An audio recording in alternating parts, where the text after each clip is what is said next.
ఇంట్లో కూర్చుని ఇంగ్లీష్ నేర్చుకోవాలనుకుంటున్నారా? అయితే వెంటనే మా స్పోకెన్ ఇంగ్లీష్ క్లాసెస్‌కి కాల్ చేయండి.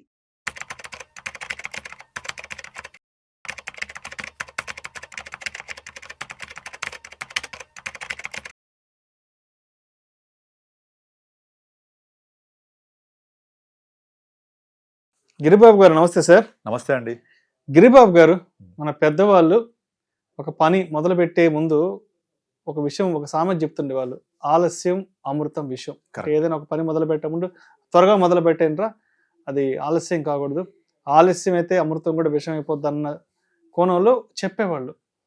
ఇంకొక విషయం కూడా చెప్తుంటారు, పెళ్లి విషయంలో కానీ పిల్లల విషయంలో కానీ ఏ వయసులో జరగాల్సిన ముచ్చట ఆ వయసులో జరిగిపోవాలి.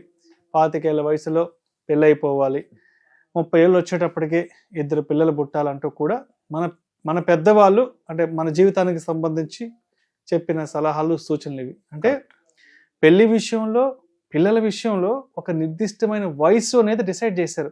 25 ఏళ్ల వయసుకి పెళ్లి కావాలి, 30 ఏళ్ల వయసుకి అంతా 2 పిల్లలు పుట్టాలి. ఎందుకంటే 50కి వచ్చేప్పటికి పిల్లలు అంటే పేరెంట్స్ కి 50 వచ్చేటప్పటికి పిల్లలు ఒక 25 ఏళ్ల వయసుకి చేతికి అందొచ్చేస్తారు. తండ్రికి 50 వచ్చేటప్పటికి పిల్లలు 25 ఏళ్ల వయసుకు వచ్చేసి ఉద్యోగాలు చేస్తూ చేతికి అందొస్తారన్న కోణంతో చెప్తుంటారు. అంటే ఇక్కడ ఏంటంటే, ఒక పని ఎప్పుడు మొదలు పెట్టాలి అనే దానికి ఇన్ని రకాలుగా చెప్తారు. పెళ్ళి ఎప్పుడు, పిల్లలు ఎప్పుడు. మరి పెట్టుబడుల విషయంలో కూడా, మరి పెట్టుబడులు అనేవి ఏ సమయంలో మొదలు పెట్టాలి, ఏ వయసులో మొదలు పెట్టాలి అనే దానికి ఏదైనా ఒక నిర్దిష్టమైన ప్రణాళిక ఉందంటారా? ఫర్ ఎగ్జాంపుల్, ఒక 25 సంవత్సరాల వయసులో కనుక పెట్టుబడులు పెట్టడం మొదలు పెడితే 60 సంవత్సరాల వయసు వచ్చేటప్పటికి మనం ఎంత సంపద సృష్టి చేయగలము? ఒక 35 సంవత్సరాల వయసు ఉన్నప్పుడు మనం కానీ పెట్టుబడులు మొదలు పెడితే మనకి 60వ ఏట వచ్చేటప్పటికి మనం ఎంత సంపదను సృష్టించగలము అనే దానికి ఏమైనా కొన్ని ఎగ్జాంపుల్స్ ఏదైనా చెప్పగలరా? కరెక్ట్ చెప్పారండి. ఆలస్యం అమృతం విషం. అంటే ఆలస్యం చేస్తే అమృతం కూడా విషమైపోతుంది అని అర్థం అక్కడ. అయితే ఇప్పుడు మనము దాన్ని పెట్టుబడులకు ఆపాదించాలంటే, సో నార్మల్గా మనము ఏం చేస్తాము, మీరు అన్నట్టుగా 20 సంవత్సరాలకు ఉద్యోగంలో చేరి పెళ్ళైన తర్వాత 30 సంవత్సరాల లోపల 2 పిల్లలు కలానని చెప్పారు కదా. దాంతోపాటుగా మనము పెళ్ళయిన తర్వాత లేదా ఉద్యోగం వచ్చిన ఇమీడియట్లీ మీరు కనుక ఖర్చులు తక్కువ ఉన్నప్పుడు మీరు సేవింగ్ చేశారనుకుందాం. సేవింగ్ చేసినప్పుడు దానికి ముందు ఇంకోటి చెప్తాను. ఇప్పుడు మీరు నార్మల్గా చాలా వరకు ఫైనాన్షియల్ క్యాలిక్యులేటర్స్ చాలా దొరుకుతాయి యాప్స్ మనకు. ఎక్కడ? యాప్ స్టోర్లో, ప్లే స్టోర్లో. మీరు ఏ ఫైనాన్షియల్ క్యాలిక్యులేటర్ ఓపెన్ చేసినా అందులో కాస్ట్ ఆఫ్ డిలే అని ఒక యాప్, ఒకటి క్యాలిక్యులేటర్ ఉంటుంది చూడండి. Cost of delay. ఈ కాస్ట్ ఆఫ్ డిలే ఎంత ఇంపార్టెంట్ అంటే, మీరన్న ఆలస్యం అమృతం విషయానికి క్లాసిక్ ఎగ్జాంపుల్ అది.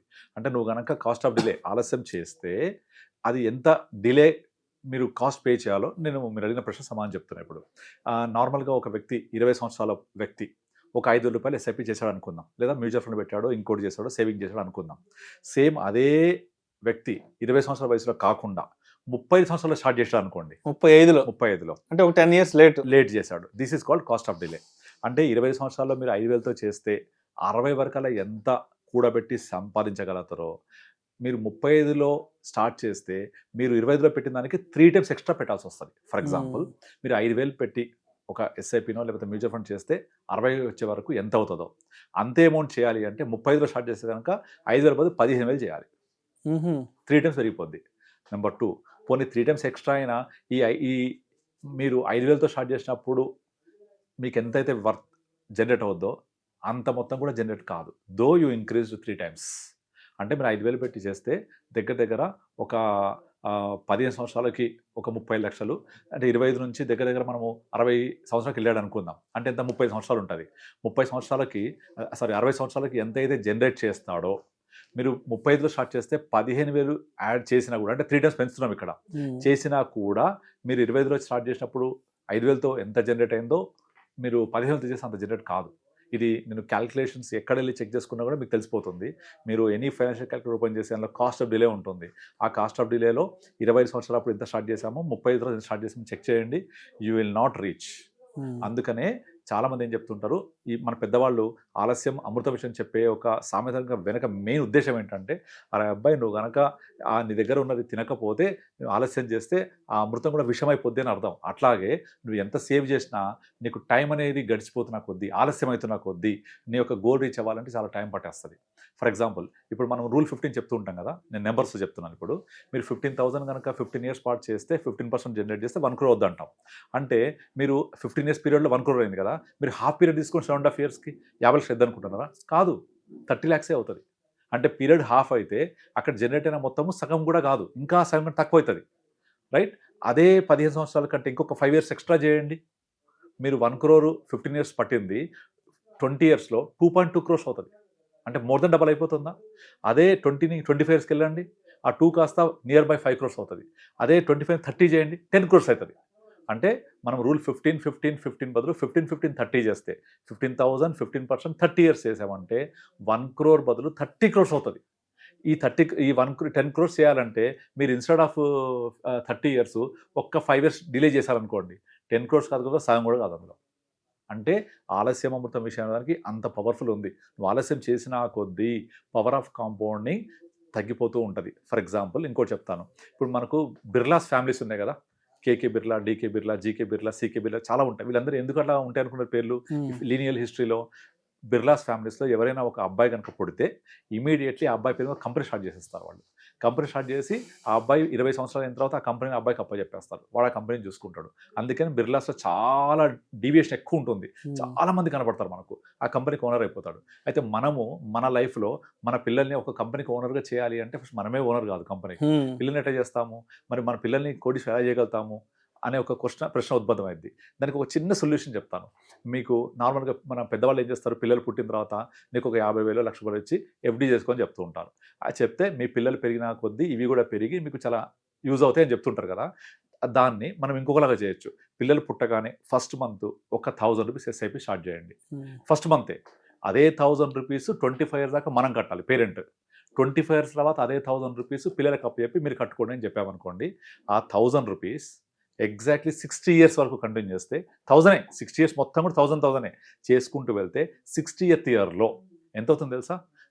దగ్గర మీరు కనీసం ఊహించలేరు, నియర్ బై 80 crores అవుతుంది. అది 1000 రూపాయలు మీరు 60 సంవత్సరాలు కనుక చేసుకుంటూ పోతే, పిల్లలు పుట్టిన మొదటి సంవత్సరం మొదటి నెల నుంచి మీరు 20 సంవత్సరాల దాకా పేరెంట్స్ పే చేసి 25 తర్వాత వాళ్ళకు ఉద్యోగం వచ్చిన తర్వాత అదే 1000 రూపాయలని వాళ్ళు కంటిన్యూ చేసుకుంటూ వెళ్తే దగ్గర 60 సంవత్సరాలు వచ్చేప్పటికీ వాళ్ళు 80 కోట్ల పైన అమౌంట్ తోటి రిటైర్ అయిపోవచ్చు. ఏది 15% వస్తే. అదే ఒక 16.2 16.3 వస్తే ఎంత అవుతుంది తెలుసా? 100 కోట్లు అవుతుంది. ఇప్పుడు మన సెన్సెక్స్ 40 ఏళ్ళు ఇచ్చిన రిటర్న్ ఎంత? More than 16.2. ఎగ్జాక్ట్లీ ఆ రిటర్న్ కనుక తీసుకొని మీరు క్యాలిక్యులేట్ చేస్తే 1,000 rupees in 60 years is going to create 100 crores. So 100 కోట్లతోటి మీరు 60 సంవత్సరాలు అప్పుడు ఉండడం అనేది అతిశక్తి కాదు, చాలా ఈజీగా వెళ్ళిపోవచ్చు. కానీ ఎంతమంది చేయగలుగుతారు ఇది? ఒక్కరు కూడా చేయరు. దీనికి మన దగ్గర కన్విక్షన్ ఉండాలి, విజన్ ఉండాలి. సో ఆలస్యం అమృత విషయం కరెక్టే మీరు చెప్పింది, కానీ ఎంతమంది దాన్ని అర్థం చేసుకొని ఇంప్లిమెంట్ చేస్తారు? That is important. మీరు నంబరు మీరు క్యాలిక్యులేటర్ చెక్ చేసుకోండి. 1,000 rupees for 60 years at the rate of 16.2% will give you exactly 100 crores. మన సెన్సెక్సే ఉంది కదా, సెన్సెక్స్ స్టార్ట్ అయినప్పుడు 100 పాయింట్లు, ఇవాళ 80,000 పాయింట్లు. అంటే 100 రూపాయలు కనుక పెట్టి వదిలేస్తే ఇప్పుడు సెన్సెక్స్తో పాటుగా 80,000 రూపాయలు అయింది. జస్ట్ 100 రూపాయలే ఓకే సార్. అది కూడా ఇది 1000 రూపాయలు కంటిన్యూ చేస్తున్నాం. మీకు దగ్గర 15% వస్తేనే 80 కోట్లు అయిపోతుంది. అదే 16.2 వస్తే 100 కోట్లు అయిపోతుంది. అంటే 100 కోట్లతోటి మీ కొడుకు రిటైర్ అయిపోవచ్చు. దానికి విజన్ ఎవరికి ఉండాలి? మనకు ఉండాలి కదా. సో అంత ఇది చెప్పడానికి, ఎక్సెల్లో రాయడానికి, క్యాలిక్యులేట్ చేయడానికి చాలా ఈజీగా ఉంటుంది, కానీ దీన్ని ఇంప్లిమెంట్ చేయడం చాలా చాలా చాలా కష్టం. అందుకనే మనము ఇప్పుడు రాకేష్ జుంజునవాలా లేకపోతే వారన్ బఫెట్ గురించి మాట్లాడుతుంటాం కదా. ఇన్ని సంవత్సరాలలో మనం చూస్తుంది ఒక వారన్ బఫెటే, ఒక రాకేష్ జుంజునవాలానే. రెండో రాకేష్ జుంజునవాలా ఇప్పటివరకు కనిపించలే మనకు. అలాగే రామ్దేవ్ అగర్వాల్ ఒకడే. సో అట్లాగే మనకు నార్మల్గా ఏదైతే ఈ ప్లానింగ్, ఇంప్లిమెంటేషను, యాటిట్యూడ్, విజన్ ఇవన్నీ ఉంటాయో ఇవన్నీ మనం దాన్ని ఇంప్లిమెంటేషన్ చేస్తూ వెళ్తేనే జరుగుద్ది. అలా కాకుండా కేవలం నెంబర్లు మాట్లాడుకుంటే డెఫినెట్లీ అక్కడే ఉంటాం మనం. అది ఈ 100 కోట్లు అవుతుందా, పెరుగుద్దా, చేస్తుందా, నేను ఇంతే ఉంటా, ఇట్లే చేస్తా అంటే అక్కడే ఉంటాం. ఇదంతా కూడా ఒక విజన్ ఉండాలి. మన పెద్దలు చెప్పిన ఈ సామెత ఏదవుతుందో సూపర్ పవర్ఫుల్ సామెత. అది నువ్వు ఆలస్యం చేయొద్దు, చేస్తే అమృతం కూడా విషయం అయింది. కరెక్ట్గా జరుగుతుంది అది. సో నువ్వు కాస్ట్ ఆఫ్ డిలే చేయొద్దు. నేను చాలామంది చెప్తుంటాను నా దగ్గరికి వచ్చే వాళ్ళందరికీ, మీరు ఒక ఇన్వెస్ట్మెంట్ గురించి ఎప్పటి నుంచో ప్లాన్ చేస్తున్నాను కదా, why don't you start today? If not tomorrow. So ఆలస్యం చేయొద్దు. అంటే మళ్ళీ ఆలోచిస్తారు. ఏం చేస్తారు ఆలోచన తెలుసా? ఫస్ట్ నేను టెస్ట్ చేస్తా, ఫస్ట్ 2,000 పెట్టి చేస్తా, 3,000 పెట్టి ఇన్వెస్ట్ చేస్తా, 2,000 చేస్తా అంటే నేను చేద్దామని చెప్తా. 1,000-2,000 తోటి నువ్వు వచ్చి ఇన్వెస్ట్మెంట్ ప్రోడక్ట్ని టెస్ట్ చేయడానికి అవసరం లేదు. మ్యూచువల్ ఫండ్స్ ఇది ఆల్రెడీ ప్రూవెన్ ప్రోడక్ట్. ఇది నువ్వు కనుక లాంగ్ టర్మ్ ఇన్వెస్ట్ చేస్తే డెఫినెట్లీ 15% పక్కా వస్తాయి. ఇక్కడ సేఫ్టీ ఉంటుందా, గ్యారంటీ ఉంటుందా, ఇవి ఉంటాయా, పోతాయా, కంపెనీలు ఉంటాయని ఆలోచిస్తే అక్కడే ఉంటాం మనం. చాలామంది 99% ఇక్కడే ఆలోచించి ఇక్కడే ఉంటారు వాళ్ళు.